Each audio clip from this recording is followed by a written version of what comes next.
All right, so opening night, not quite the Chiefs' night here on the first Thursday night of the season, but we did get some answers to some questions here recently. Obviously, the first thing we got to talk about is Chris Jones, and he is finally back. He is back with the Kansas City Chiefs for Week 2. Opening night, a little weird to see him up in the skybox. I was at the game, so I didn't see anything until afterwards, but definitely not the greatest visual there for Chris Jones being up in the box with his agents. Just sent a weird message, kind of, especially with the loss, 1 point loss that Chris Jones probably would have made a big difference in. But nevertheless, he is back under a new deal. It's just a 1-year contract that replaces this season. So he's going to get a little bit more incentive possibly. 19.5 is what he was supposed to make for this season, 2023. Now, the Chiefs will have the option to franchise tag him in 2024, which I think is an interesting notable for the contract. But just a little bit of the contract details with Chris Jones, the incentives. He'll get $1 million for 35% playing time. He'll get another $1 million for 50% playing time. He'll get 1.25 for 10 sacks, another $500K for 15 sacks, $1 million if he hits the first team All-Pro, as well as a Super Bowl 58 appearance, and then $2 million for Defensive Player of the Year and a Super Bowl 58 win. So just some of the incentives. I don't think that that's everything in there. I don't think all the details officially have come out, but we'll see as we move forward. But Chris Jones is back nonetheless. I think that's big for the Chiefs, although I think that the bigger one is getting Travis Kelce back. So we'll talk about Week 2 a little bit here later, but I want to get straight into this game against the Lions and kind of talk about that. I'm working on a film review right now as well to kind of put out, so be looking for that. So the defense played really well. I was really shocked at the defense, honestly. I feel like the defense did a great job.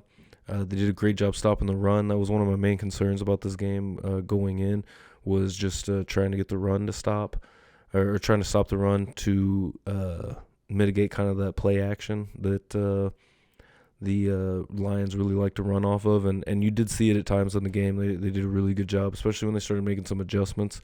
The Chiefs were going blitz heavy in the beginning of the game, and really some wild defensive or some wild blitz packages from Spags early in the game.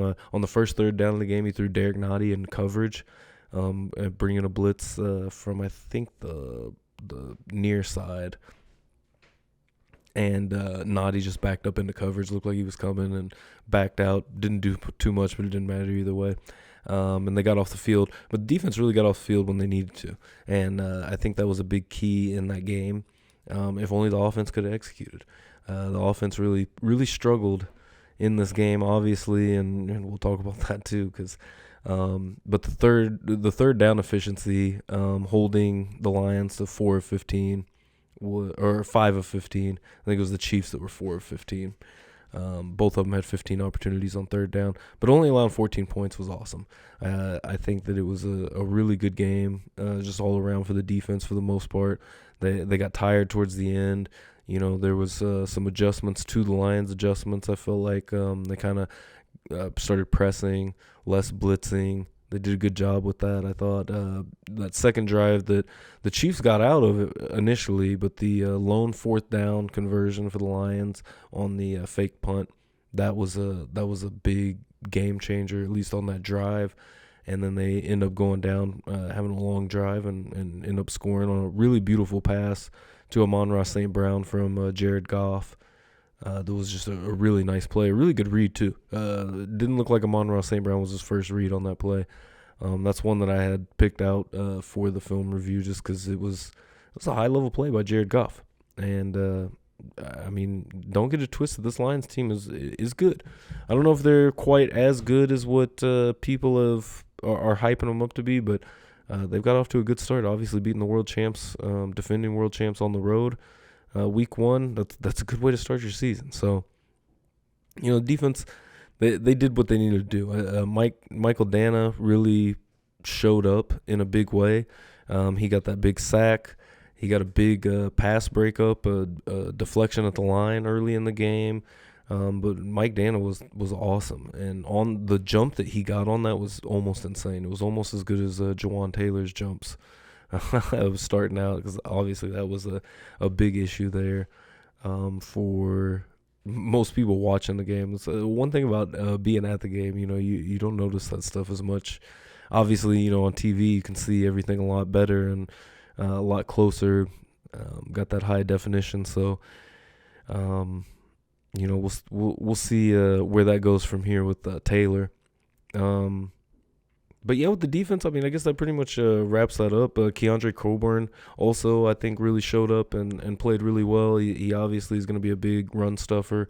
I feel like the defensive line in general all stepped up and played pretty well. Even FAU, he looked pretty good in his debut and his limited snap count. Karlaftis looked really good.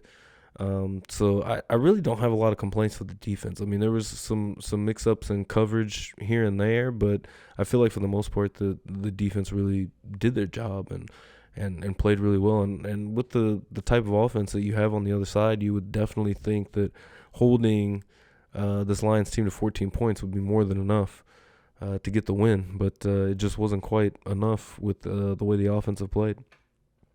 And that being said, on the offensive side of the ball, I feel like the play calling was there. The play calling was good. It wasn't terrible. The execution was rough. The execution was very rough. Obviously, Kadarius Toney had a very rough night out there this past Thursday night. But I think we'll see what happens with that. And even Andy Reid did say he kind of blamed himself for that. Maybe Toney not being quite ready to get back out there just yet, but only time will tell on that. And hopefully, Toney will take this as a learning experience. I mean, everybody has bad games, so we've seen plenty of games where Mahomes has thrown a few interceptions and not had the game we know he's capable of, but turn it around and come back, and plenty of players you see do that. So I'm not hitting the panic button on Kadarius Toney yet. I'm not 100% worried about it. Sky Moore, I'm a little more worried about Sky Moore. He had a rough game as well, and I really thought that he was going to have a big game, especially depending on whether Toney played or not. The Chiefs did the best on offense when they let the game kind of come to them. I feel like the best drive that they had was at the end of the first half where, Mahomes wasn't looking to do too much with it. He was just trying to get down the field. And when he did that, I feel like, again, that was the absolute best play Mahomes had all night on that drive. Because I feel like here and there, there's definitely some throws and some reads that Mahomes missed throughout the night. And obviously not going to be perfect, but when you do find those moments where you get to a play that you should execute, that's what killed the Chiefs. I mean, there was one later in the game with Sky Moore where Mahomes kind of did a bunch of moving around and just trying to find an open guy. He finally found Sky Moore on the play, and a little high throw, and obviously you're not going to get the greatest throws always on those plays, those improvisation plays that Mahomes is known for, and kind of playing that backyard football, But nonetheless, I mean, hit him in the hands, and you got to hope that those plays come together. And I think it really showed how much that they missed Travis Kelce on the night. Just moments like that where you're going to find Kelce just finding a seam and finding a little hole in the coverage and being able to move around, and we'll see. And not all these guys out there, you got Kelce that's a seasoned vet, so he really knows how to just kind of work his way into the right spots, and knows where Mahomes is going to be looking for him at. Noah Gray did have one play that was it was a Kelce-esque play, and just hit this perfect little shimmy, got the defender off of him just long enough, and that was the big play that he made. And in the stadium after Gray made that play, they showed Kelce on the Arrowvision, and the whole crowd was going hype. Kelce was loving it. It was a big play and a big momentum booster for the Chiefs. I felt at the moment. And, both of those drives at the end of the game just stalled out in the second half that they were able to get field goals off of, but, just could not make it happen, really. Trying to get into the end zone. They had some big help from that pass interference on Justin Watson. That would have been a big play, and I mean it was a great throw. And Mahomes is showing that he still is liking Justin Watson on the deep routes. So we'll see kind of where that goes. MVS had a couple of really good deep routes. He had a really deep comeback route, and then he had another one where he just straight split the coverage and caught the ball, took a hit. Big play. I think that one was in the first half. I think that was towards the end of the first half, actually. And Justin Watson had another big play out to the far side of the field on that last drive, as I was talking about. That was the best football they played all night, I think, on offense, was right there at the end of the first half. I feel like they really did a good job at, just letting the game come to them. I think that was a big theme of the night, of just trying to force a lot of things. And there was a lot of issues everywhere, obviously, like, talking about Jawan Taylor. That was obviously an issue throughout the night. On the other side, with the left tackle Smith, he also had some trouble too. So, we'll see. But there was moments where they both looked great. And the touchdown to Rashee Rice, that was one of them. The protection was there, and Mahomes sat in the pocket all day, it felt like, and Rice got open and throws one right to him. And that's ideal, but obviously with these great pass rushers, I mean, Aiden Hutchinson had a hell of a ball game. So with these great pass rushers, it's hard to hold them, no matter how good of a tackle you are. And it just feels like this team just needs to gel together. They just need time. And it seems like every other Chiefs team of the last few years, it just feels like kind of get off to a slow start and have to build that momentum through the year, build that chemistry, because again, as I talked about going into the season, it's a brand new team. This is a brand new Chiefs team, and I feel like they definitely have a different feel, kind of a different vibe to them. So, we'll see where it goes. I'm definitely still very optimistic. I think a 1-point loss to the Lions on opening night, when you don't have Chris Jones, you don't have Travis Kelce, it's not the end of the world. And like I said, the execution, I think, will come.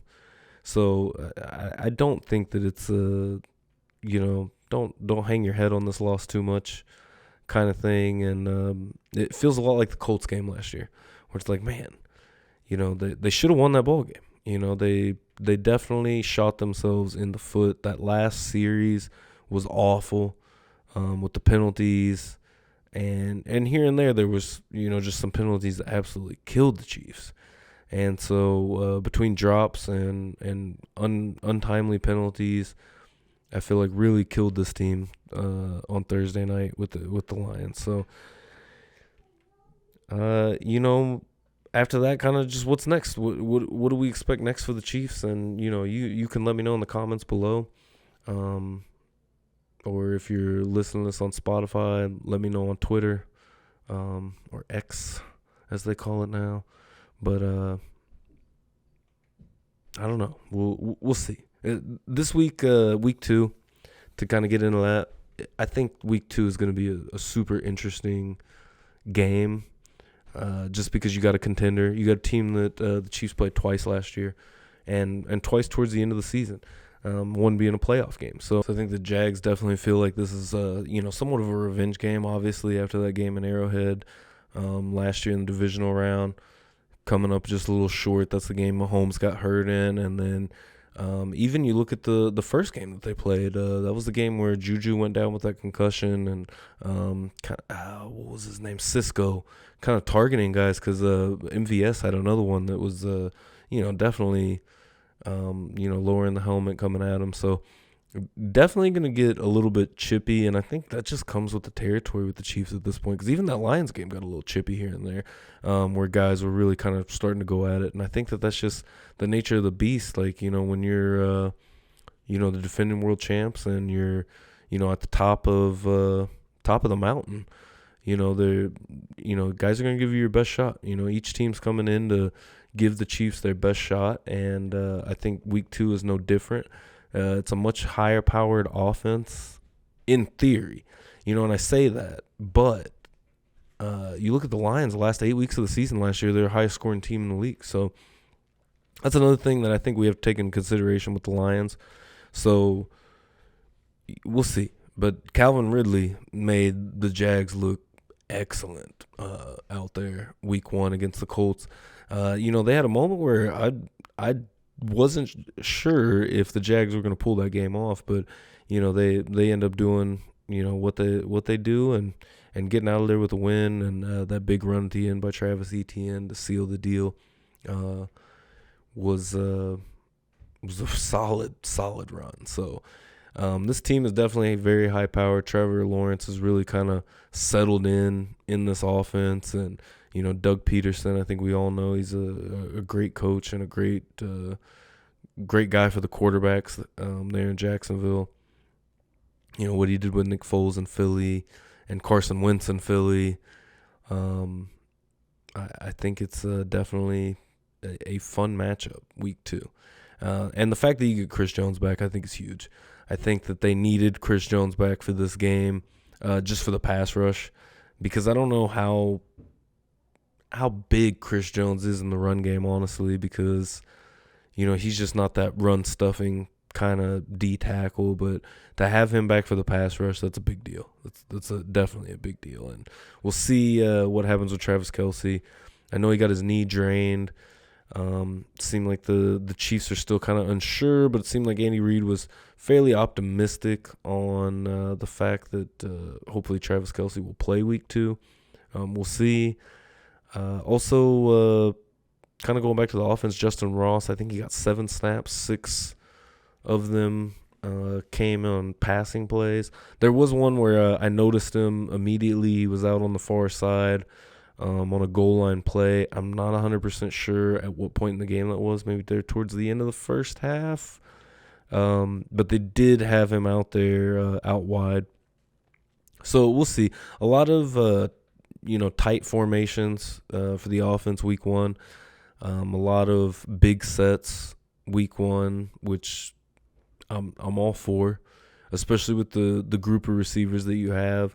I don't know if you have a guy that can just go and, take over a game in a sense of just, go up and get the ball. If anything, maybe Justin Ross can be that guy at some point, but we'll see. They're definitely still just working him into the offense. Rashee Rice, though, I am definitely a lot higher on him after this game than I was in the preseason. I felt like he was a drop machine in the preseason. He did have a drop out there Thursday night, but maybe one of the best receivers out there all night, Thursday night for the Kansas City Chiefs. So we'll see what happens. Definitely will have a preview for you on my Substack for that game. So and a film review from the Lions game coming out as well here on YouTube. And then the podcast, obviously, wherever you get your podcasts, either YouTube, Spotify, all that good stuff, Apple Podcasts. So check it out. If you are watching this on YouTube, like and subscribe. Greatly appreciated. Check out the Substack, papasherrillknows.substack.com. Let me get that right before I send you on. So, but yeah, planning on having plenty of football-related content all season, covering the Kansas City Chiefs, and it's exciting. We finally got football back. So I think it's Vikings and Eagles on Thursday Night Football this week. Excited to check some of that game out. But Jags and Chiefs, let me know your predictions in Jacksonville noon on Sunday. Let me know what you think, and we will see you next time.